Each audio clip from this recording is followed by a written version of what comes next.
I know all about the beauty of Jewish frum Chassidish life. I understand it too and I believe in it.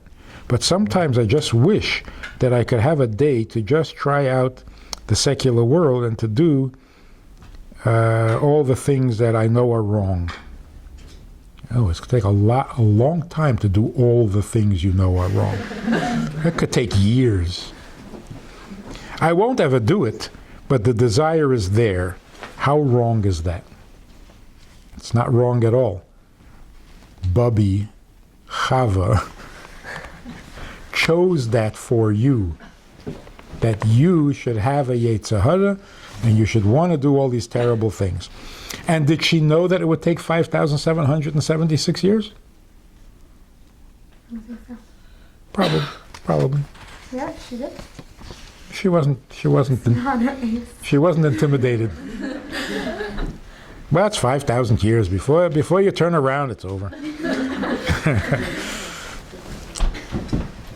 I tell you a story about this guy who was a very heimish, Chassidish, frimme Yid. And just one night he decided, I wonder what it's like in the freie world. So he shaved off the payas and he shaved off the beard and he took off the kapot and he took off the hat and he got dressed up in modern clothes and he went to a nightclub. When he went out, came out of the nightclub, he was walking across the street and he got hit by a truck and he died. So he comes up to Shamayim and he says to the Eibishter, I've been good all my life. For 50 years I've been good. One night I went to a nightclub to see what it's like. You have to run me over with a truck? So the Eibishter says, wait a minute, Mendel? I didn't recognize you.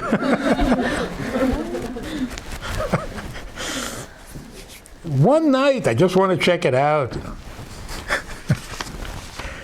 The fact that you want to is perfect. And when you don't do it, that's a mitzvah. What's the deal with college? I don't want to spend my life just being a mother. I want to do and accomplish. And the only way I see that happening is through college. How can that be resolved? Well, first of all, those people who want to get really rich don't go to college. Life is not all about money. Yeah, it's really true. Rich people today don't go to college. Because if you go to college, you get a job. You never get rich from a job. So all these people who became multi-billionaires, they didn't go to college. And if they did go to college, they forgot everything they learned there and just did something else completely, and they became very rich. If you have talents and you want to do things, in addition to being a mother, there's certainly nothing more important. There's nothing greater, and there's nothing more satisfying than being a mother. But if you have other talents, you shouldn't waste it. You should use every talent you have. So there are many mothers who raise their children and are completely devoted to their family, but they also run a school, they're teachers, they're nurses, doctors. Whatever talent you have, you use it. Not instead of a family and not before the family, but in addition to the family. Someone doesn't like the way they were brought up. Why would they want to be a mother first? Oh, that's painful. That is painful. If you don't want to be a mother, that's a serious, that needs to be fixed. Why can't I want to be a mother but not at 18? Why can't I want to do it at 25? Because your mother won't let. If you can convince your mother, then. Well, at 18 you're a legal adult. So Yeah. Okay, but if you do go to college, by the way, you never go to a liberal arts college and just take whatever courses they tell you to take. You choose what you want to be, and you take the course that helps you become whatever it is you want to be. That way you're focused, you get it done, you accomplish it, and you go do. But just to go take whatever courses, a little of this and a little of that, So then it's fine if you're going with one specific goal. Yes, the learning is fine. The question is, you're going to live on campus? No. Right. You're going to do it out of town or someplace in town. There are ways of doing it that are kosher and safe. The learning itself is not bad. No knowledge is bad. I mean, knowledge. That's shtusim. Like what happened 16 billion years ago, that's not knowledge. That's a joke. We're always told that we should feel lucky to be Jewish. Why? I don't feel very lucky. Because we are told what to do and have a million rules on how to run my life. What's so lucky about that? What's lucky is this. There are a million rules to life. The question is, which million? Nobody's free. You know where we get this from? Yeah, the Freie. They're not free. They have millions of rules, and they're stupid rules. We have millions of rules, and they're smart. So if you go out into the Freie world, you can do whatever you want? No, you can't. Depending on which group you want to belong to. If you belong to the hippies, you have to dress like a hippie. If you belong to the yuppies, you have to dress like a yuppie. If you belong to the... And they're very strict rules. You try to be different, you're in big trouble. And it's such ridiculous things. Like tattoos. You think everybody who has a tattoo wants to have a tattoo? They have to in order to belong to this particular group. They won't have them, they might just be socially awkward. Huh? We also have our social rules aside. Sure we. Every community has that, in addition to religious. And some people are just not religious. What about that? That's no rules. Huh? What about not religious people at all? What rules do they have? A million.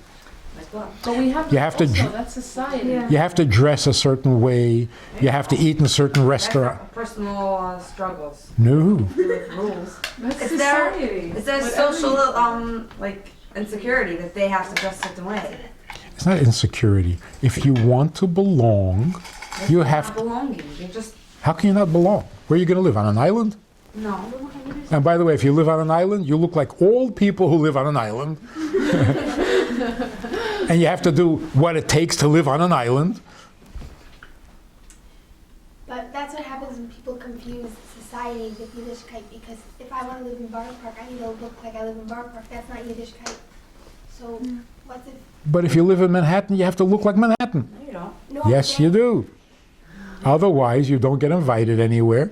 Nobody will talk to you.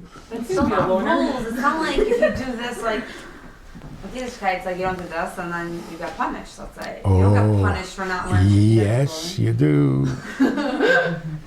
What if someone's I mean, introvert? the You know? biggest crisis in high schools is people who get punished for not fitting in. No, they don't have a court where they get together and decide what your punishment is. They punish you. They make fun of you. They reject you. They don't let you join the group, the club. You get punished if you don't go along. There are very strict rules everywhere. Physical punishment is not as bad as a punishment, and In Gehenna? yeah.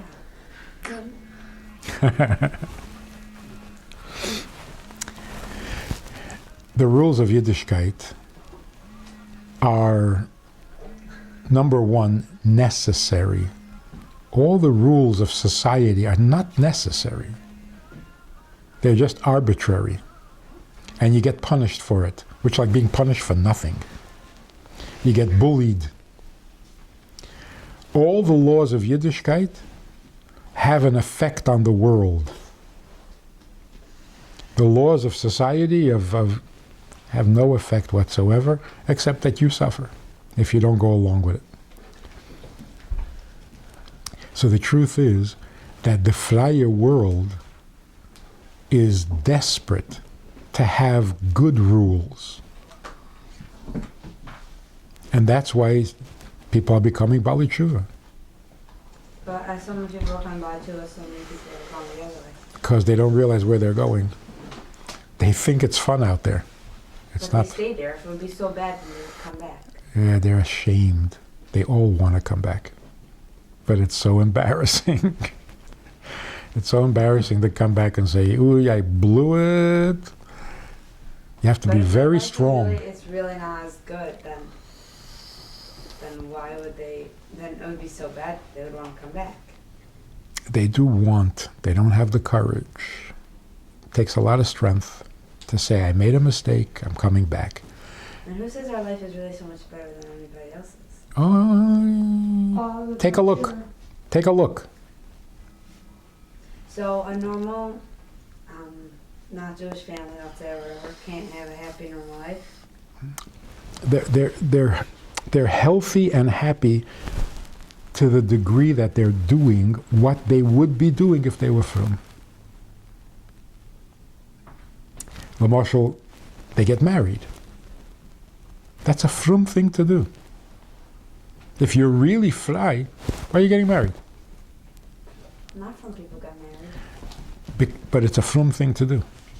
So even non-frum people do a lot of frum things. They give tzedakah. They send their kids to Hebrew schools. Not frum schools, but something Jewish. In other They're words, not Jewish people at all. Or they're just not from, they don't send to Jewish schools. They just send to public schools. right, but there are things they do that are Torah things.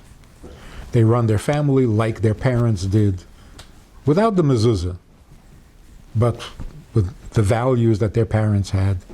So to the degree that they keep something from Yiddishkeit, to that degree they're healthy. Without them realizing that they're keeping anything from this way. Or maybe they do realize it and they think it's enough. Let's say non-Jewish people, they don't really care about our life. Non-Jewish people have their mitzvahs, and if they are closer to those mitzvahs, then they're healthy. If they're not, they're crazy. They're crazy.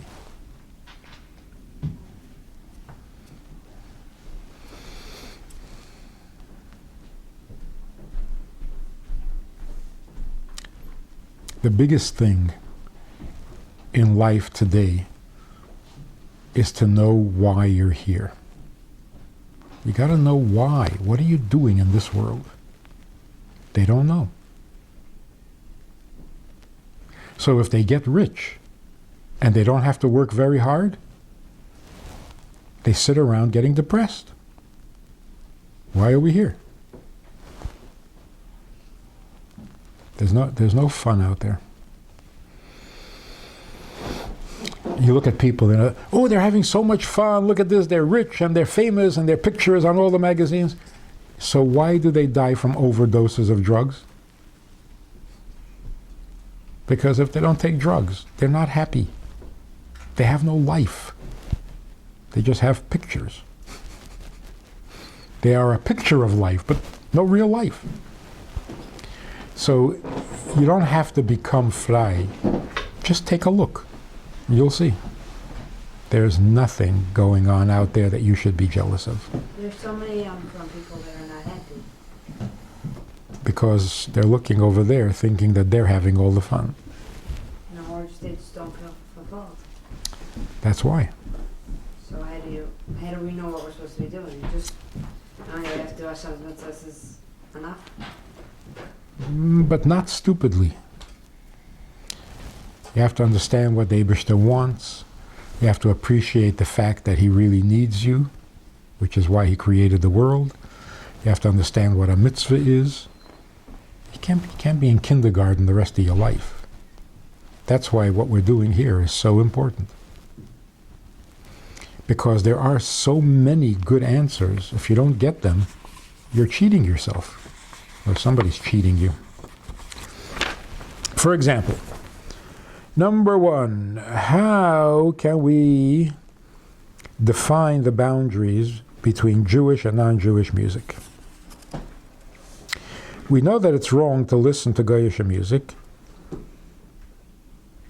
but if you hear a nice song nothing to do with faith, etc., and you know that it's coming from the wrong source, is it permitted to listen and or sing it? Number two, many Jewish singers sing songs that unfortunately sound similar to non-Jewish songs. How do we set our own boundaries? You're not talking about Avram Fried. Or Benny Friedman. Are you? Actually, Avram Fried is really, really careful not to sing Goyish songs. Other people are not so careful. So every single one of his songs is like completely from a Jewish faith? Mm-hmm. Recently, he's singing 2 or 3 songs that were composed by Israelis who were not frum. The truth is, if you listen to all the Chassidische, Heimische songs, if they're from Hungary, they sound like Hungarian music. If they're from Russia, they sound like Russian music. If you hear a song that sounds very evil, then you know it's coming from a Goyish source. Yeah, so every song is influenced by the Goyim around us. The Chassidish songs from Russia are Russian. They sound Russian. How can they not? The Chassidish songs from Poland sound Polish. Chassidish songs from Yemen sound Yemenite. So the music in the non-Jewish society influences Jewish music. But it's not exactly the same as taking a song from them and singing it. But the influence is definitely there. And it could be one of the reasons for being in Golus is to take from all of these things and make it Jewish. So you're not allowed to take the song from the guy and sing it? You are allowed to. And not only are you allowed to, you can't avoid it. Yeah, but if it's a It song happens that automatically. is composed about love or whatever. Those are the words. The words of a song, you can tell right away if it's kosher or not kosher.